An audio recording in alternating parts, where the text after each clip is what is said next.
Hey guys, want to take a quick break to give a shout out to our newest affiliate, BetUS. BetUS is one of the pioneers in the legal online sports betting industry, providing a safe and secure place for sports wagering to more than 1 million clients. Yeah, man, I'm actually really happy to be affiliated with BetUS. I mean, as you know, dude, we've been gambling for a long time. Yeah, with the predictions we're making out here, man, we gotta see if we can back it up. I gotta back money, that. We're gonna back it up, absolutely. Looking at their interface and how they do sports gambling in general, so hassle-free. Dude, it's really easy to just make a bet, whether you're doing money line props or predictions, futures. You know, who's gonna win the World Cup, for example. They make it super, super easy to make that bet. If you sign up now, be sure to take advantage of their exclusive 125% sign-up bonus on your first deposit of at least $100. And if you use cryptocurrency to deposit, you can redeem a whopping 200% bonus of up to $2,500. Be sure to use the promo code JOIN125. I'll repeat that one more time. That's JOIN125. That will really help us support the channel, just keep our videos going. Make sure to gamble responsibly and have fun.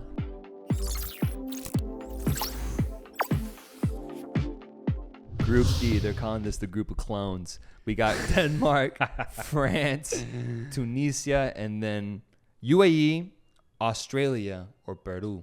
Yeah. Group of clones, man, because if you didn't know, in 2018, this is almost a nearly identical group with the exception of Tunisia, right, who was instead Australia. And it's funny because Australia could be in this group now. Right, instead of Peru. Or Peru could take it. Yeah, it's just... So, yeah, clones everywhere. Like, what are the mathematical odds of this happening where Peru and Australia get in the same group as two other teams that they had 4 years ago, France and Denmark? Like, what are the odds? Because as I was watching this, I was like, okay, France, Group D. I was like, all right, write that down. Deschamps, looking at it, it's like, okay, who's gonna be pot 2? Denmark. I'm like, okay. All right, well, they faced each other last time around. I was like, interesting. And then Tunisia, sure. And then, but the thing is, once it's pot 4, there's only a couple teams left. I'm like, no way. No way. No. And then, of course, we get Peru or Australia or the UAE. But, I mean, realistically. Yeah, I want to get personal with you here. Yeah. Just to almost one-on-one, ignore the cameras almost. Yeah, this is you and me. So here's my story with Peru, jersey I'm wearing right now. It was in 2017 where they were in the midst of a beautiful qualifying campaign. And you contacted me. You reached out to me as a friend, as someone who watches the sport. Yeah. I wasn't paying that much attention to CONMEBOL qualifying at the time. And you contacted me. What are you going to say, man? I don't know. And you said... I don't like where this is going. You said to me, you need to watch this Peruvian team, man. Yeah. This Peruvian team is doing something special, bro. Something truly unique and rare. Yeah. It took me watching 15 minutes of their match against, I think it was like Ecuador. 10 minutes of watching that, and I was like, I fucking know what you're talking about, man. Yeah. I know what you're saying. Yeah. I'm on board. Weirdly fell in love with Advíncula. Love his style of play. I love that guy.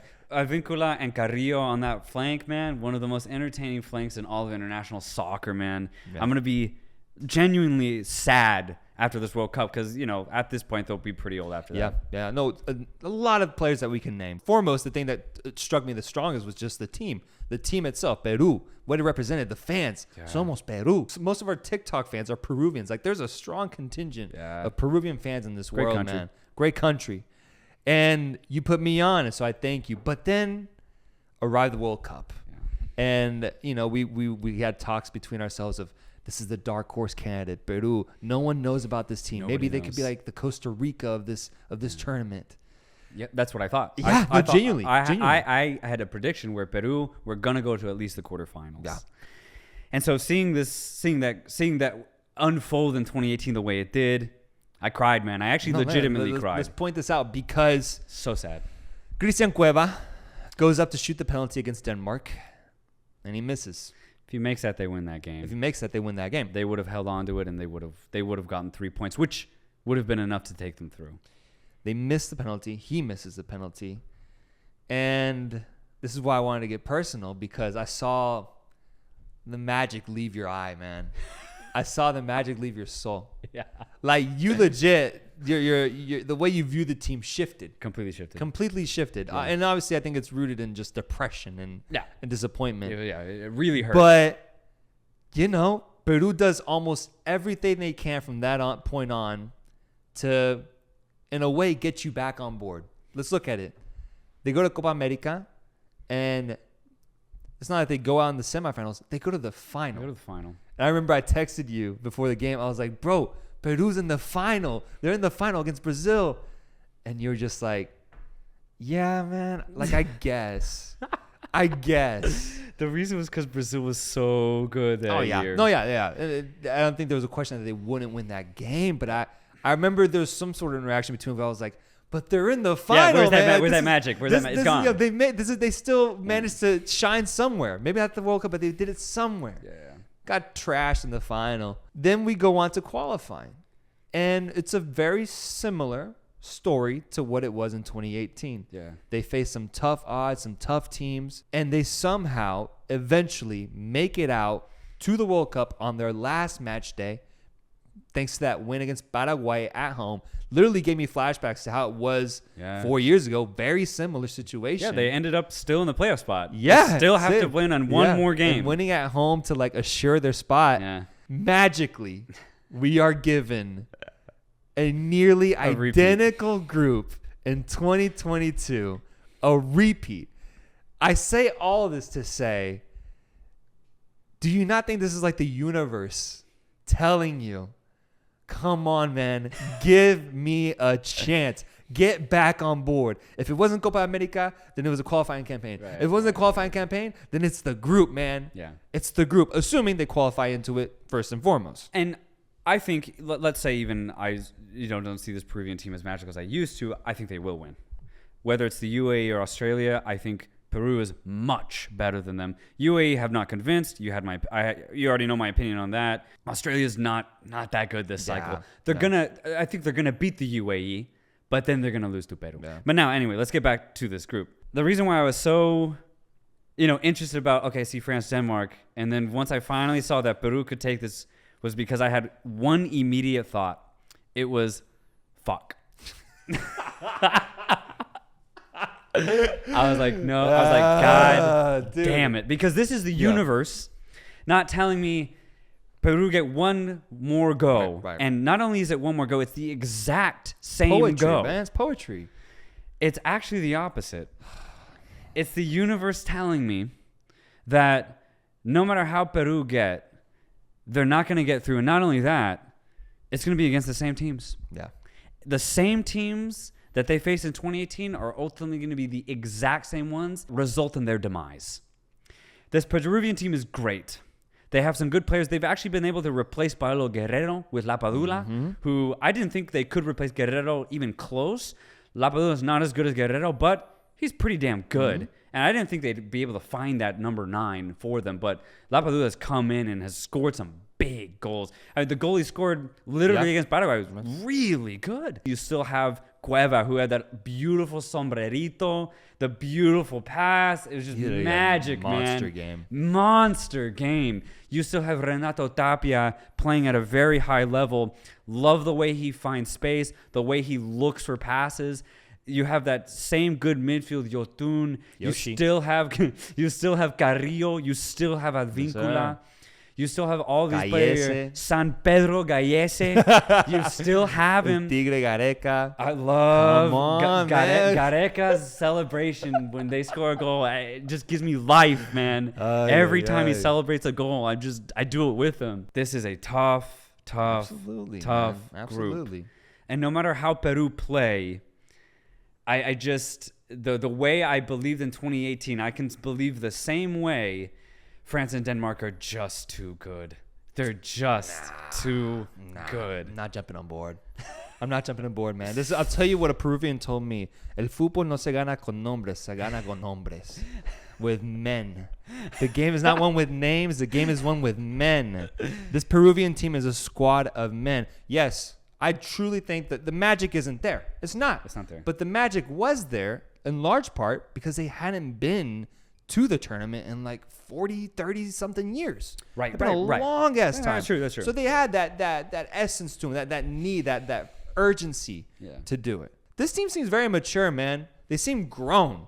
They seem actually better about getting results. Maybe it's because the Conmebol was weaker this time around, but they seem better about getting results. I was pretty confident going into that Paraguay game that they would get the result. Against Uruguay, they still had their chances. They nearly tied them as well. Right. I feel that the projection you're giving off is that Peru has lost its magic and in a sense lost a lot of its quality as well. And the ability to win. And the ability to win a game. But I think that's still there.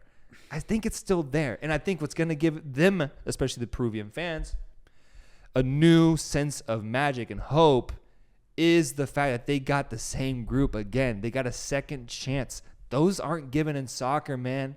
They're not.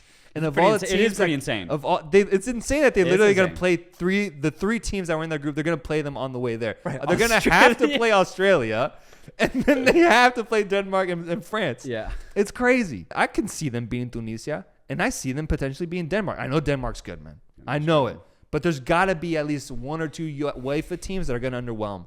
Why can't it be them, man? That's very true. No, that's very true. And hey, France won the World Cup in 2018.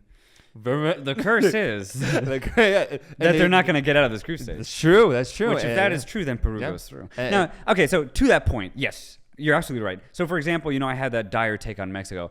I'm not even coming close to that for Peru. No, don't. I'm not even coming close to that. Yeah, no, this is a personal opinion where I get, obviously, you can look at football analytically. You can look at it as unbiased as I try to do. Mm-hmm. But obviously, you're going to mix emotions with teams. It's going to happen. And this is one of those cases where I'm just going to get very, very, very emotional when it comes to the Peruvian side. You were hurt, man. I was very, very hurt. Now, the thing is, obviously, I still would catch in their games.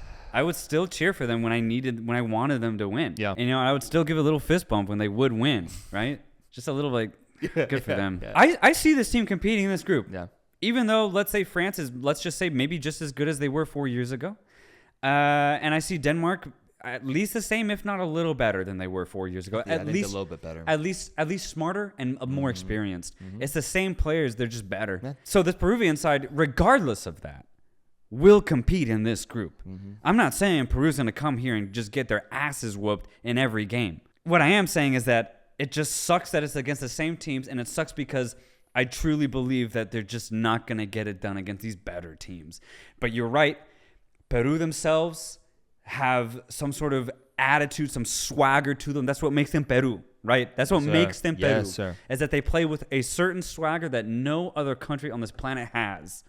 And that's why you're always going to cheer for them. That's why I'm going to cheer for them in this group. But I just don't think they'll get it done. But look, I'm going to be cheering for them every single second of every single game. Folks. I tried. I'm going to give it all I have for them, and I'll probably cry again when they don't make it.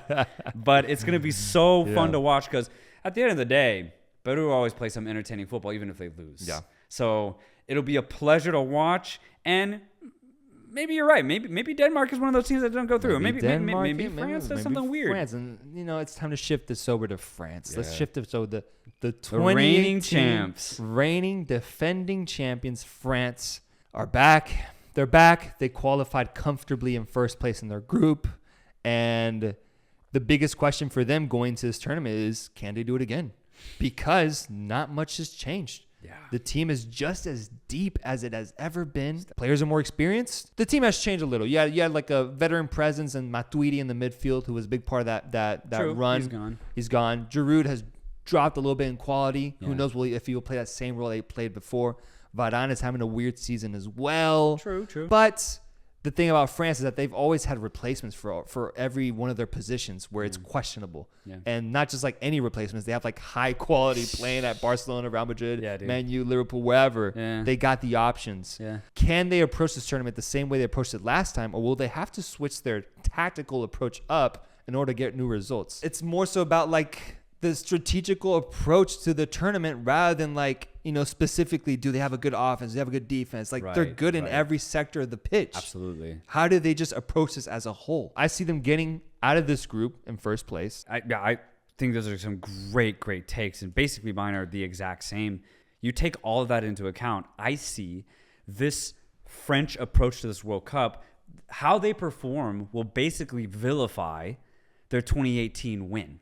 Because It's largely the same players, and they are largely at the exact same level, which we haven't been able to say about recent champions, right? The Italy squad in 2006 was completely different in 2010.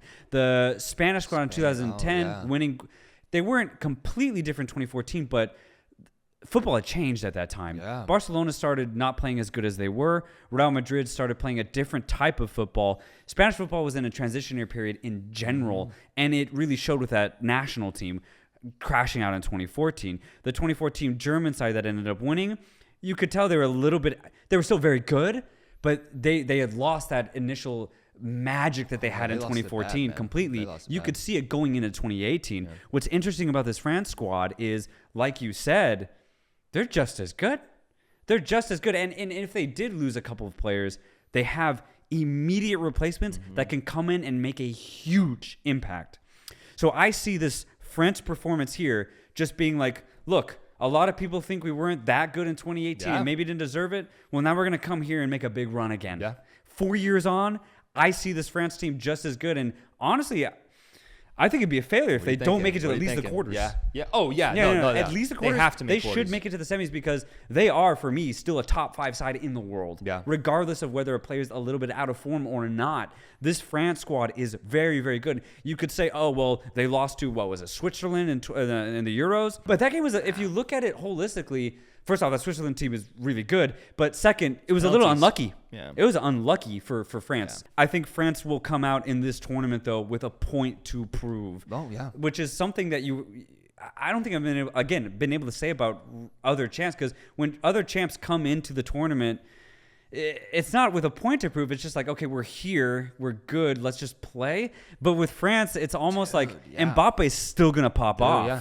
And you still have Griezmann playing at a very high level with Atletico now. New addition of Benzema now. He wasn't at the 2018 tournament, bro. Yes, that's like crazy. A top 5. Like, that might be the best striker in the world. Yeah. You just get added onto the team. Exactly. And he's still just banging in goals for Madrid. Yeah. So this France squad is no joke. No joke, even 4 years on after winning the world title. So ultimately, I see them a strong candidate to be one of the first teams to defend their title in the World Cup, which would be immaculate to see that, man. And they could do it. They really could. Yeah, I think there's an argument to be made that every other top 7 team in the world definitely doesn't have the experience because no one else has won this World Cup, right? And just doesn't have the depth. And this team just has it. They because of their lack of change, I think it's going to benefit them greatly. Yes, and lack of change has coincided with their lack of change in their group.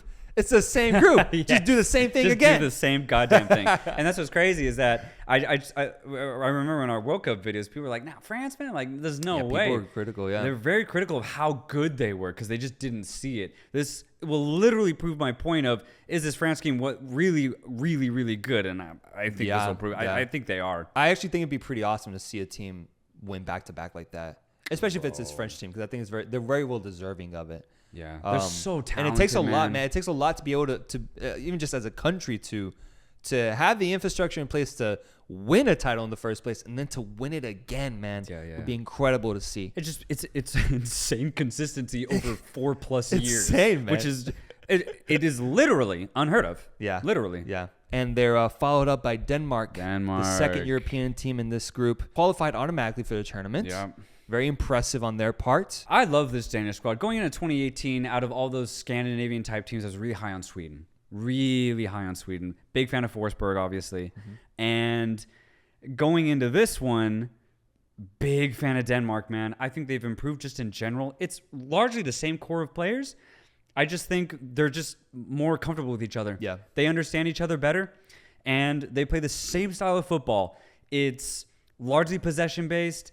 Just pass the ball, knock it around, and then they have X factors, and Eriksen's going to make a return here. Poulsen. You just have these really, really good players who are so highly technical, and they've just gotten better. They've just improved. They all play, obviously in the top leagues in Europe. And had a great Euros. They had a great Euros. So I just see this team doing the maybe dark horse label, perhaps. Okay. They're not my dark horse team. I still have that. They're coming in a later group. But they're viable. But they're viable for it. They could get tagged like that. Yeah, I think so. I really do think so. So that I'm excited to see what this Danish team can do, because I think they can surprise a lot of people. I really do. Because when you look at Denmark, you don't really get excited. But I think this team can excite. I mean, that'd be really fun to see a Danish team do that, man. Mm-hmm. I think a big factor for them is that match against Peru.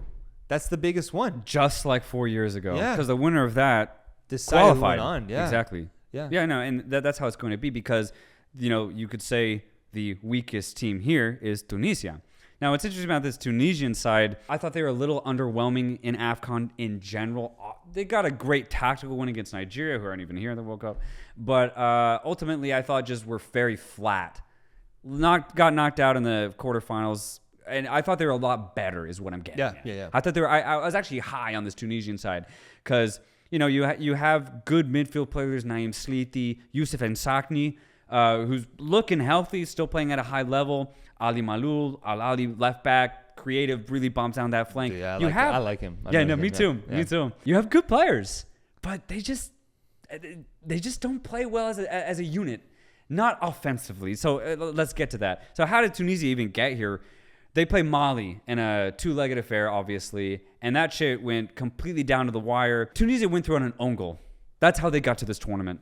It was a horrendous own goal. I don't know if you saw it. It was awful. Horrible. And then 3 minutes later, he almost conceded another one. Still got a red card for it. That guy had a fucking dark day, man. And you could see when he scored that own goal, he was basically in tears. He was shook. He, like the coach, obviously in the moment it's hard to say, but looking back on it, it's easier. But the coach should have taken him out. He was distraught because it was one of the ugliest own goals I think I've ever seen. And ultimately, that's what made Mali not go to the tournament. In my opinion, over the course of that 180 minutes, the tie should have at least gone to penalties. Mali were no better than Tunisia. Tunisia were no better than Mali. But Tunisia got lucky with that own goal. Yeah.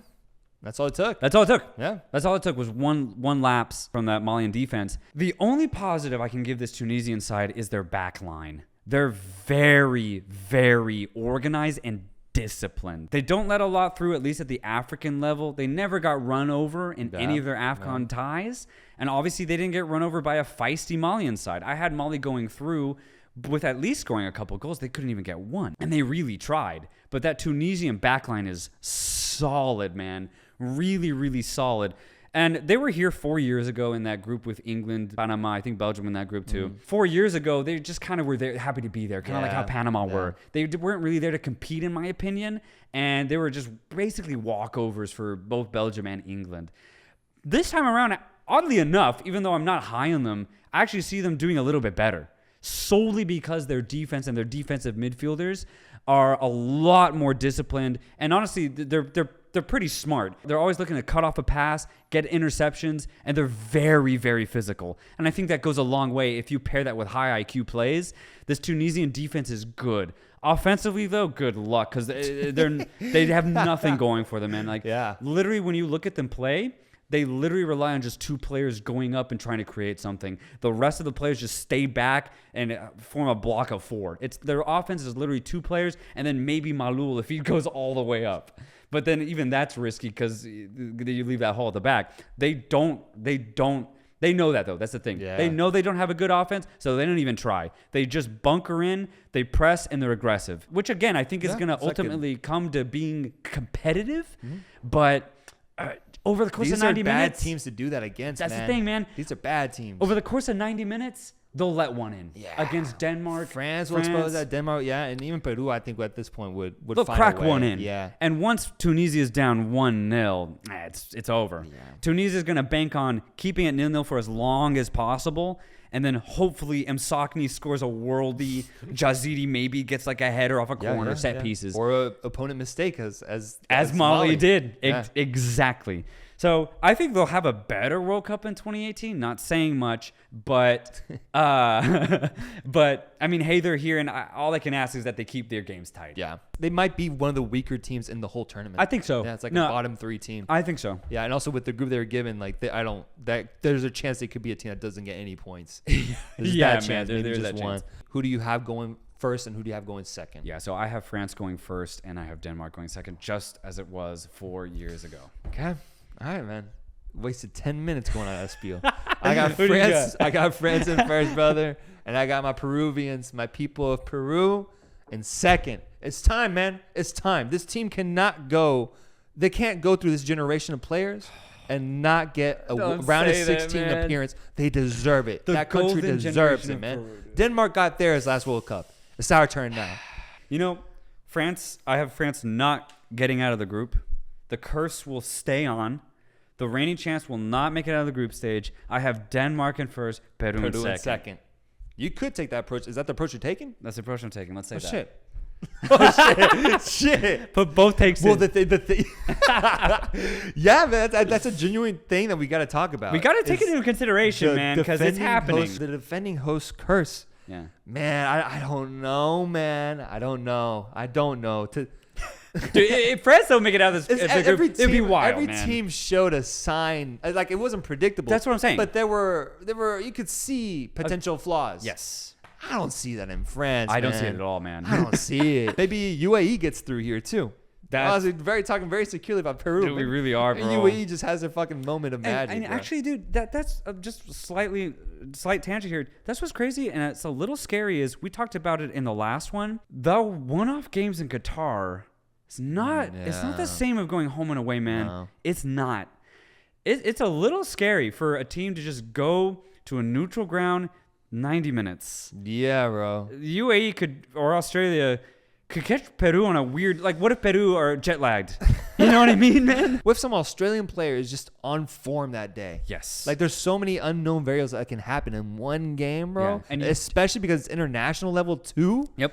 This shit is truly scary. I'm really glad my team isn't in this type of situation because, bro, man, the anxiety that a game like that would give me would be strong. It'd be strong. So, best of luck to my Peruvians, but absolutely. Australia too and UAE, genuine chance to go through. They have a genuine chance,